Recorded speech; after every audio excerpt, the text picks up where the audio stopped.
राजस्थान सार्वजनिक परीक्षा अनुसूचित साधनों की रोकथाम अधिनियम 1992। अनुचित साधनों की रोकथाम अधिनियम 1992 में एक्ट बना था। ये एक्ट नंबर 27 है 1992 का। Act number 27 of 1992। Act number 27।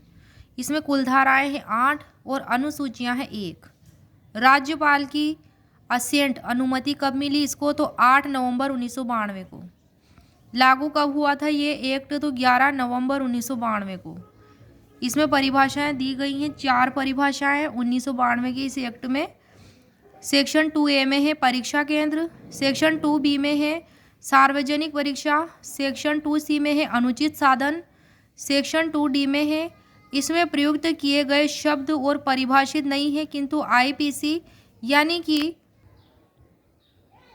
जो आईपीसी में परिभाषित है तो उनके वे ही अर्थ होंगे जो आईपीसी में, यानी कि वर्तमान बीएनएस भारतीय न्याय संहिता 2023 में।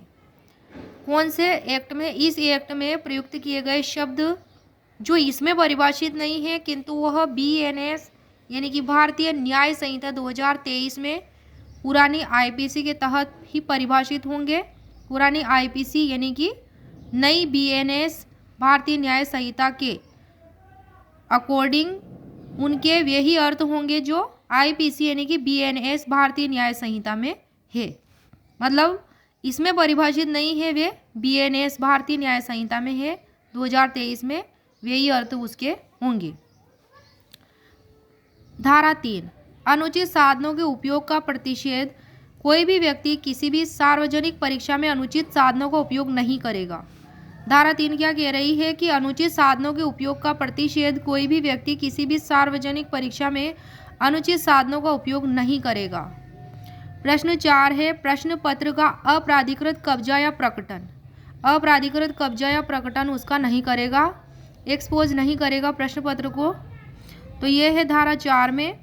धारा 5 में है परीक्षा कार्यन्यस्त व्यक्ति के द्वारा प्रकटन की रोकथाम है धारा 5 में। धारा 6 में है पेनल्टी शास्ति के बारे में।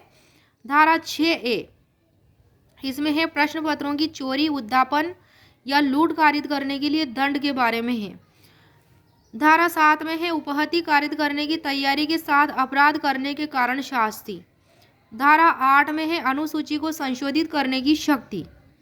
धारा 7 में क्या है? उपहति कारित करने की तैयारी के साथ अपराध करने के कारण शास्ति है इसमें। धारा 8 में है इसमें जो अनुसूची दी गई है अनुसूची 1 उसको संशोधित करने की शक्ति वो किसके पास है? राज्य सरकार के पास है, ऐसा धारा 8 में बताया गया है।